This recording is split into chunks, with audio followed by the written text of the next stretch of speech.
in their yuan currency. That's the real big play here. But what exactly is BRICS, B-R-I-C-S, and why could it make the American dollar effectively worthless if they get what they want? Let's go off the wall to find out. Well, first of all, who are these countries? BRICS, it's an acronym. Some say it was a Goldman Sachs marketing ploy, but it was an acronym designed to focus on, quote unquote, at that time, emerging economies in the world. Brazil, Russia, India, China, and South Africa. Pete, it was a play that started in 2009, and the idea was, again, invest in these emerging economies, but also begin to tip a little bit the global financial order. That's the geopolitical play here.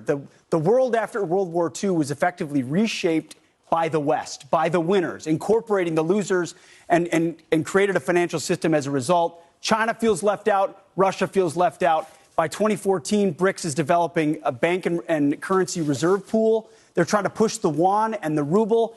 And what they really want to challenge, Will, is the G7, which was started in 1973 as an ad hoc meeting of finance ministers.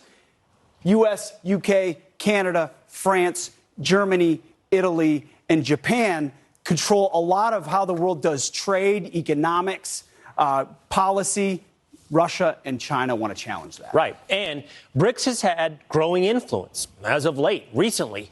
Let's take a look at what's happened in the last decade or so. First of all, in Russia and China, or rather Brazil and China, kick it off. They strike a deal to ditch the U.S. dollar for the yuan. This is on Wednesday. This was a sleeper story that didn't, there's a lot going on this week. But when countries decide to start trading in a different currency, it undermines our global dominance, which affects our balance sheet, our ability to finance future debt, how expensive that gets. And when you're $30 trillion in debt and other countries start dumping your currency, you're in big trouble. And that comes on the heels of Russia saying they're going to trade their oil reserves, stockpile their oil reserves, using not the U.S. dollar, but again, the Chinese yuan. For sure. India's an interesting one when it comes to BRICS, because you and I grew up, if you're listening to foreign policy circles thinking, hey, India might be a big future ally, the biggest democracy in the world. Yet they've moved into the arms of Russia in a lot of different ways, and it's accelerated since 2021. They've got a 10-year defense deal. They want to do $50 billion in trading by 2025.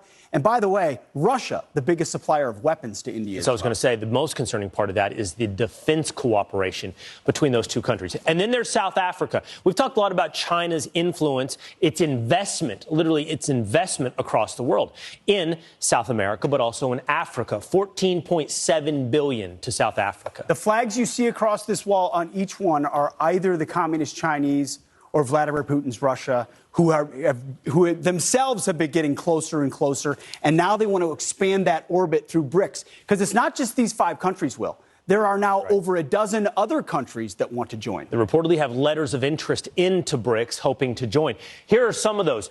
China and Russia have expressed interest, as Pete said, in beginning to expand the BRICS coalition. Who? Well, China has reportedly invited Saudi Arabia, which would be obviously massive considering the role that Saudi Arabia plays on the world stage when it comes to oil. Argentina, Kazakhstan, Egypt, the United Arab Emirates. Yeah, the role Egypt plays in the Middle East. Indonesia, a massive country. Nigeria, Senegal, Thailand, not insignificant. Now, these are countries that have applied to join BRICS, some the same, Saudi Arabia, both. But a country like Iran, who's increasingly working with China and Russia, it's a new axis of evil against the United States of America. Could BRICS be effectively the finance hub for that? They're transacting in some ways in the yuan to compete against the dollar. You also get past sanctions. So why is BRICS significant? Think about the war in Ukraine. Neither India, Brazil, South Africa, or China have taken part in any way on sanctions against Russia. So if you want sanctions to be effective, they have to be as comprehensive as possible. If BRICS creates an alternate system where you can always circumvent sanctions, you've lost a massive tool. And that's exactly what China and Russia want against the United States. They've got a bank designed to help out countries when they are in trouble. It's important to note, and I think that many of these countries have recognized the threat. BRICS is a starting point. It ends, by the way, with Chinese dominance. It is all backed by the Chinese yuan. It's all backed by potential Chinese power. They are the weight in that room. History is not over, and they want to replace the United States and believe they can, especially if we're on our heels. All right.